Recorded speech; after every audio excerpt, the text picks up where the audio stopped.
You are probably wondering if the Oculus Quest could replace your Steam VR PC VR headset, since now using third-party applications, you can stream over Steam VR content to your Oculus Quest. Now in this video, I'm not going to show you how to do it, but I've actually tried it for you, and I'm going to show you how it looks in the VR headset, and at the end of the video I'm going to let you know if I believe that the Oculus Quest could actually replace your PC VR headset when using those third-party solutions, and all of this goodness is coming up.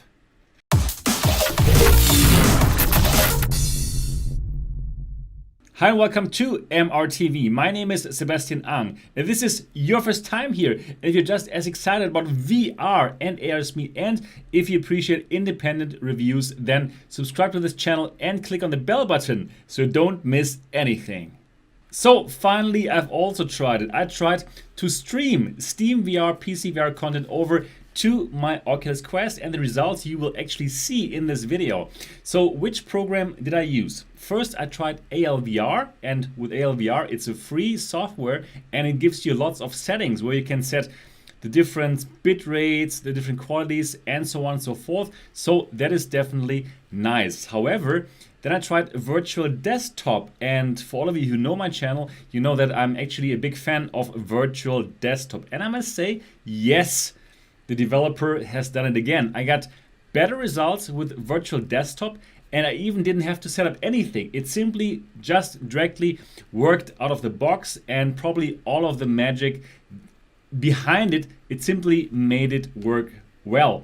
So that's why in this video I'm showing you my results with virtual desktop. And now, without further ado, let me show you how it looks like in the Oculus Quest when you're playing Steam VR content with virtual desktop.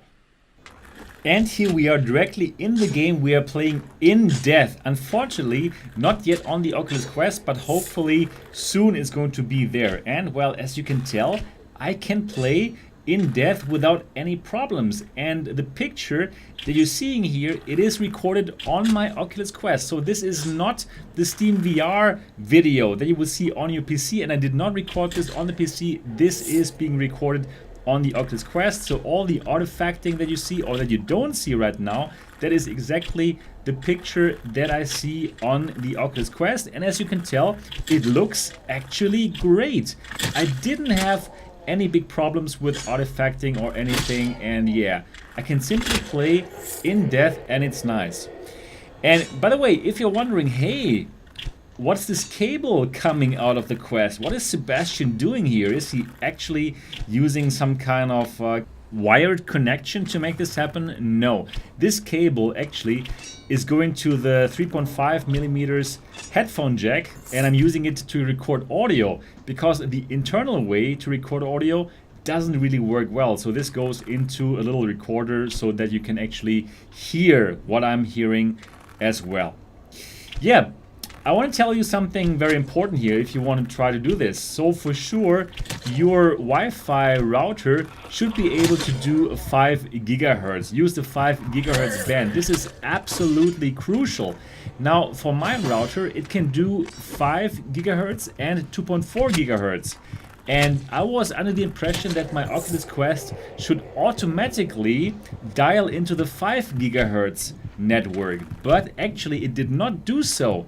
It automatically dialed into the 2.4 gigahertz bandwidth, and well, there was a big problem, right? And I couldn't make it connect to the 5 gigahertz. So what I had to do on the router, I had to deactivate the 2.4 gigahertz band, and just then could I use this. So this is a big, yeah, like kind of tip that I want to give you.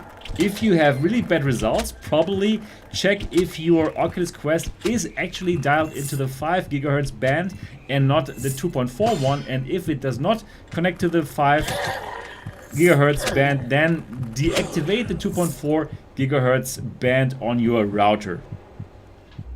And here again, for in-depth, I really had no problems, can throw the shot around, can shoot the arrows, and as you could tell before, I was also using the shield to defend myself, and I didn't have any problems. And also, what the latency is concerned, I didn't have any big problems. Like sometimes, like just before, sometimes the picture would freeze for a millisecond or so, but that didn't happen all too often. So, in depth, yes. Let's go to the next game.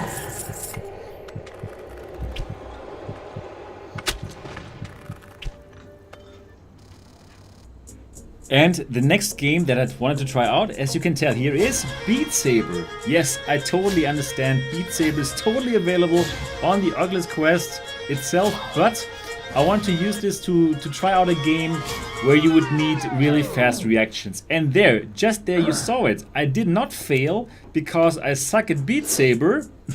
I failed there because the picture froze for a millisecond, and that totally threw me off. And as you will see a bit later in this stream here as well, or in this recording actually, this does happen from time to time. And where it was okay in a game like In Dead, here it will totally destroy the experience. So unfortunately I must tell you, for games that need like super fast reactions like Beat Saber, this doesn't really work very well streaming it over through your Oculus Quest. Yeah, so this is, here again, you saw, this is definitely important, and again, because it froze for a millisecond, I failed this level. And it's time for the next game. This is Doom VFR, which is one of my favorite first-person shooters in VR. And does it work well? Streaming it over to the Oculus Quest, I can tell you, yes! It really works well. As you can tell here, this is exactly what you see in the Oculus Quest, and also the sound that you hear, I recorded, as I told you, directly from the 3.5mm audio headphone jack. So what you hear is exactly what you hear in the Quest as well. And yes, sound is great, graphics looks great as well. So we do have some artifacting sometimes, but most of the time it just looks as good as what you see here. And as what the gameplay is concerned, I really didn't feel any big problems. So yes, there is a little latency, but this latency is totally acceptable. And in this game, if like for 1 millisecond it will freeze, and it did not really do that here right now. Yeah, but here it did now. You won't have as big of a problem as, like, for example, playing Beat Saber. So this worked exceptionally well. I had a great time, and being wireless in Doom VFR really is an advantage, and it's just so much fun. If you don't have it yet, get it. But now let's go to the next game. And now we're looking at Skyrim. Here the blacks already, the blacks are really black, of course, because we're now looking at an OLED panel here. So if you came from an LCD panel, probably that will look amazing here. Skyrim in your Oculus Quest. I understand probably lots of you are interested in streaming Steam VR because of Skyrim, because you can't get Skyrim on the Oculus Quest itself, and you're wondering, is this a solution? Could you play Skyrim here on your Oculus Quest using ALVR or Virtual Desktop or VRidge? And my answer is very clear, yes, you can do so. It works amazingly well. You don't have any problems, and yeah, the problems that I've shown you before, that you have these kind of microsecond glitches where everything freezes, you have it here as well. But it's just not like destroying the game. You can totally play everything, and well, the sound that you hear, again, that's what you're also going to hear on the Quest. It's just perfect. The video quality looks amazing, looks just as good as on the PC VR headsets, even better blacks if you're coming from an LCD headset. So yes, everything works well. And what I like, that even the buttons, they are perfectly matching the A and B and grip button of the Oculus Touch. So there is no mismatch as what the buttons are concerned, or the controller is concerned. So you can totally, completely play Skyrim here with the virtual desktop, or also with ALVR or VRich, but I'm trying this here with virtual desktop because sound and video quality were simply amazing using virtual desktop. I also want to talk about the tracking of the headset and the tracking of the controllers. And for both, the tracking is simply really amazing, and I was actually surprised how well that works. So as what the tracking is concerned, you don't have any problems at all, and well, it simply feels you're playing Steam VR on a PC VR headset if it wasn't for those microseconds where the picture freezes or sometimes you have some artifacts. Yeah, and here I started a fight, which was not a smart thing to do. But anyways, this is only to show you if Skyrim actually works, and yes, it does work really well. So you can play Skyrim and also Fallout 4 and all these games on your Oculus Quest.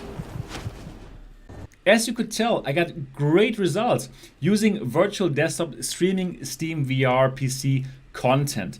So if you want to play games like Skyrim that are actually not in the Quest catalog, you can do so using these kind of solutions, and especially virtual desktop. It really worked so well for me. And by the way, I'm in no way affiliated with virtual desktop. That's simply what I found out now using it. I still have to try VRich, and I'm also going to do that, but this video was now about my results with virtual desktop. Can it completely replace your PC VR headset? Well, not really. It is still a bit glitchy sometimes, as you could tell when I was playing Beat Saber. And for these games that require you to have like super fast reactions, I would not recommend it. And well, you don't need to. You can simply play Beat Saber on your Quest itself. So yes, overall, it's a good solution, but does it completely replace a PC VR headset at this moment in time? I don't think so. But if you have the Quest and if you want to play games like Skyrim, you can now do so. And yes, I can give it the MRTV thumbs up. Well, that's it for this video. I really hope it was helpful for you. If yes, give it a thumbs up. And of course, if you have not yet subscribed to MRTV yet, why don't you do that now and click on the bell button so you don't miss any of my videos. That's it, and I'm looking forward to see you in the next episode.